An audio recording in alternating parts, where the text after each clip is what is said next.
कि एनआईए भी जांच कर रही है और बहुत जल्द वो सारे के सारे लोग पकड़े जाएंगे। ये सरकार गूंगी बहरी नहीं है। इतने किसान नेता इस आंदोलन में थे जो बरगला रहे थे सरकार के खिलाफ, वो सारे के सारे लोगों को अपनी जिम्मेदारी लेनी चाहिए।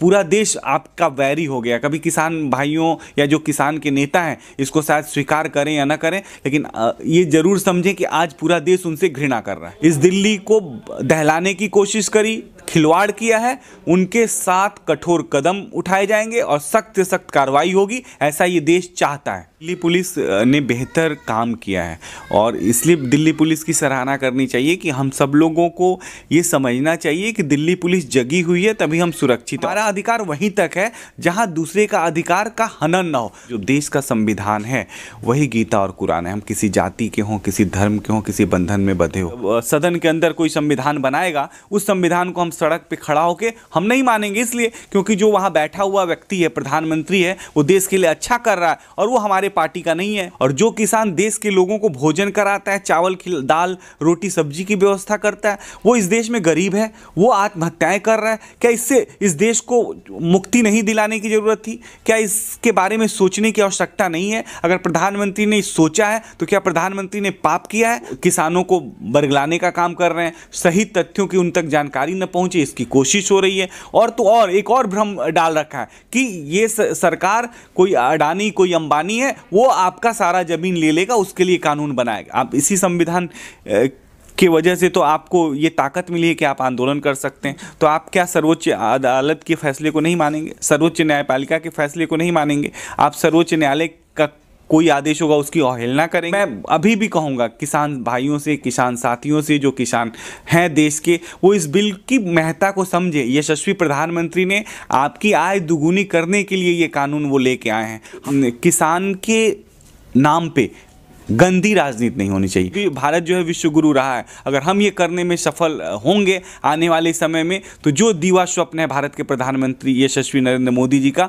वो सब हम लोग मिलके पूरा कर सकते हैं, उनका साथ दे के पूरा कर सकते हैं, क्योंकि उन्होंने एक सपना बुना है कि इस भारत को विश्व गुरु बनाना है। पूरा देश है और देश की जो जनता है, वो चाहे किसान ही क्यों ना हो, वो भी इस कृत्य को, जिस तरह से लाल किला के अंदर और ऊपर चढ़ के, नीचे तो पहले पुलिस ऑफिसर्स को मारा गया जो हमारी सेवा में लगे हुए थे, ऊपर चढ़ के झंडे फहरा दिए गए, तो इसको कोई भी देशभक्त इसको स्वीकार नहीं कर सकता। हमारे संविधान को जब अंगीकृत किया गया था तो हम सब लोग उस दिन यही शपथ लेते हैं कि हम सब लोग मिलकर संविधान सम्मत काम करेंगे।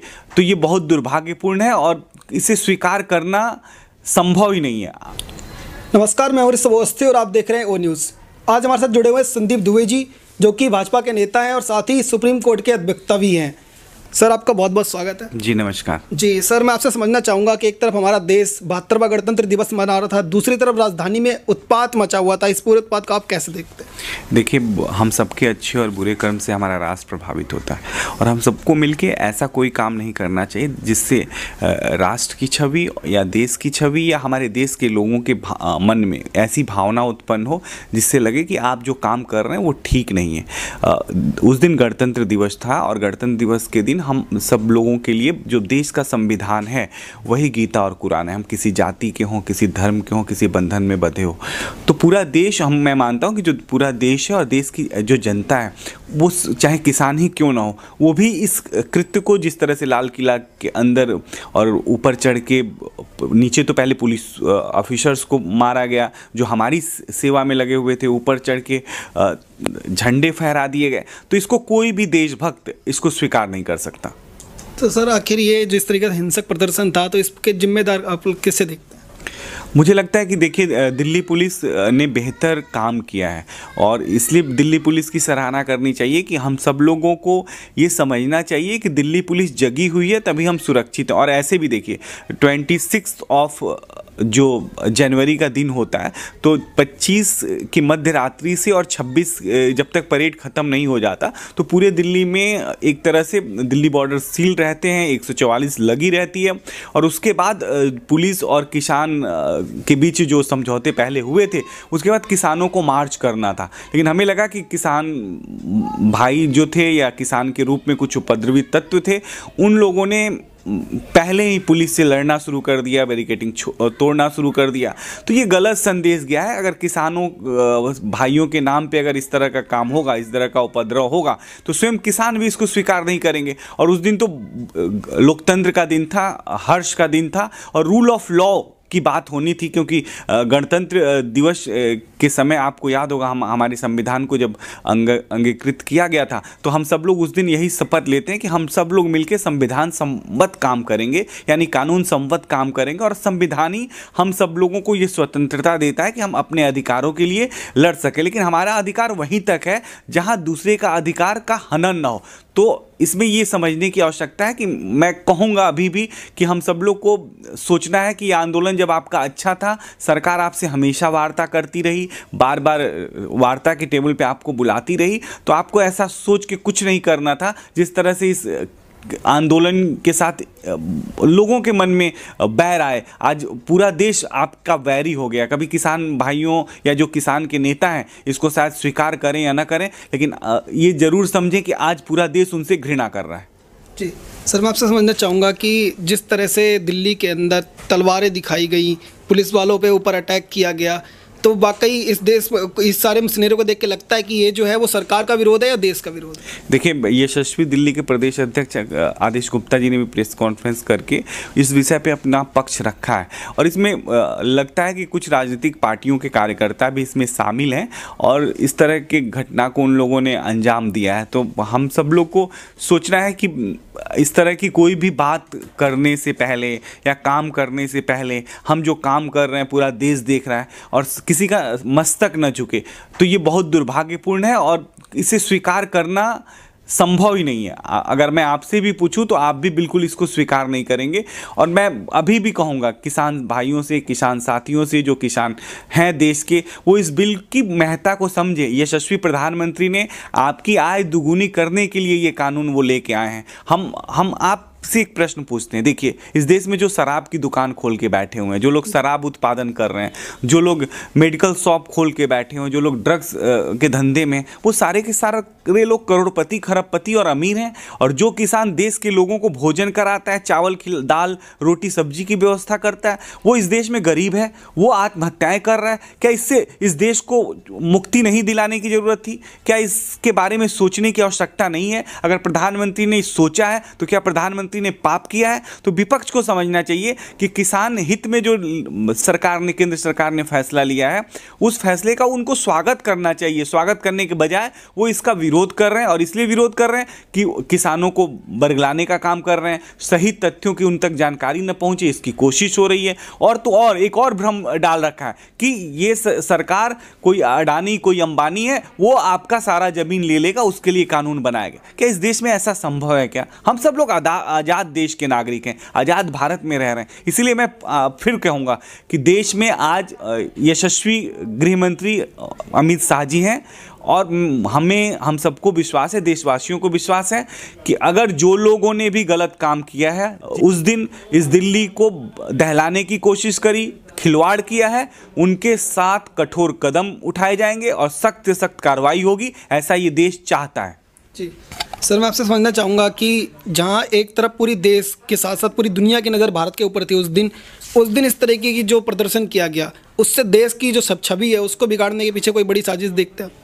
देखिए, ये तो फैसला गृह मंत्रालय करेगा, लेकिन जहाँ तक आप लोग के माध्यम से, टेलीविज़न चैनल के माध्यम से पहले भी ये आशंका जताई गई कि इस आंदोलन को ख़राब करने के लिए, इस आंदोलन को बदनाम करने के लिए कुछ असामाजिक तत्व हैं, उसकी NIA भी जांच कर रही है और बहुत जल्द वो सारे के सारे लोग पकड़े जाएंगे। और सरकार को हम सबको काम करने देना चाहिए और सरकार पर विश्वास करना चाहिए कि ये सरकार गूंगी बहरी नहीं है। मैं पहले ये बात कह रहा हूँ, ये सरकार गूंगी बहरी नहीं है, ये संवाद स्थापित करना जानती है।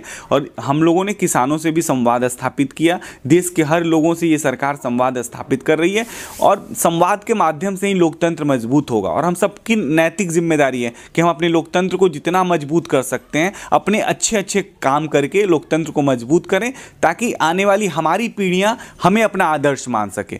दूसरी बात जो सबसे महत्वपूर्ण है, मैं आपको कहूँगा कि देखिए, किसान के नाम पे गंदी राजनीति नहीं होनी चाहिए, क्योंकि बहुत पवित्र शब्द है भारत की। हमें लगता है कि वो भारत की आत्मा है किसान, और अगर हम लोग उनके को लेके उनको भी दूषित कर देंगे, उनको भी गंदा कर देंगे, उनकी महत्ता को समाप्त करेंगे, तो हम लोग किसी और के साथ धोखा नहीं कर रहे हैं, हम लोग स्वयं के साथ धोखा कर रहे हैं। और मैं कहूँगा जितने किसान नेता इस आंदोलन में थे जो बरगला रहे थे सरकार के खिलाफ, वो सारे के सारे लोगों को अपनी जिम्मेदारी लेनी चाहिए और इस विषय पे तत्काल पहल करके स्वतः ही कि किसानों के साथ जो भी संवाद हो उनको स्थापित करें, सरकार के साथ संवाद स्थापित करें और इस विषय का जल्द से जल्द हल ढूंढें।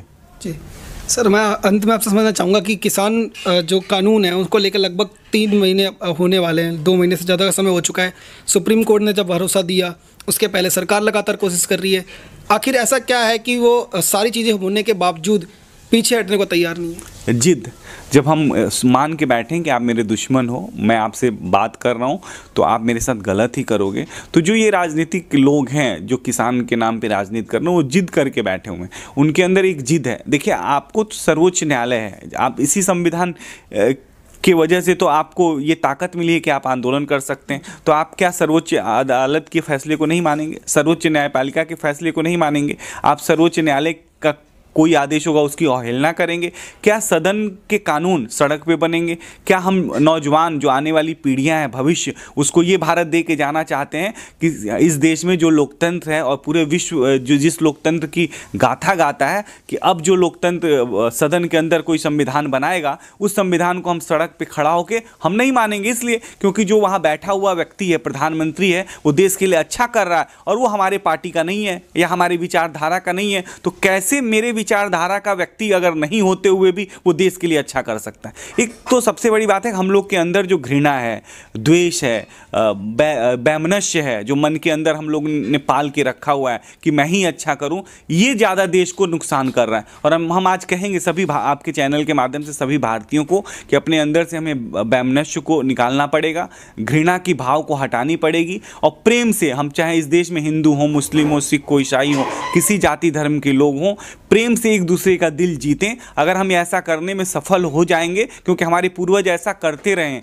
इसीलिए भारत जो है विश्व गुरु रहा है, अगर हम ये करने में सफल होंगे आने वाले समय में, तो जो दीवा स्वप्न है भारत के प्रधानमंत्री यशस्वी नरेंद्र मोदी जी का, वो सब हम लोग मिलकर पूरा कर सकते हैं, उनका साथ दे के पूरा कर सकते हैं, क्योंकि उन्होंने एक सपना बुना है कि इस भारत को विश्व गुरु बनाना है। तो उसमें हम सबकी भूमिका होगी और हम सबको अपनी भूमिका निभानी होगी। इसके लिए हम सब युवा पीढ़ी को यही कहेंगे कि हमें उनके लिए तैयार होने की जरूरत है, अपने अंदर की बुराई का परित्याग करने की आवश्यकता है, न कि दूसरे की बुराई को ढूंढने की जरूरत है। अगर हम स्वयं सब लोग अपने अपने अंदर की बुराई का परित्याग कर दें तो हमारा भारत सबसे बड़ा विश्व का लोकतांत्रिक देश तो है ही है, सबसे आदर्शवादी होगा, चरित्र निर्माण में सबसे आगे होगा। और विश्व में जब भारत पूजा जाता था तो ये सारे गुण हम भारतीयों में थे, तो हम सबको वही दोबारा से अपने अंदर गुण को आत्मसात करना है। और मैं यही कहूँगा किसान भाइयों से भी और सबसे कि, और आपके चैनल के माध्यम से आप सभी लोगों से, कि आप लोगों ने इस विषय को अच्छे तरीके से रखने की कोशिश करी है और दोनों पक्ष के साथ संवाद स्थापित किया है।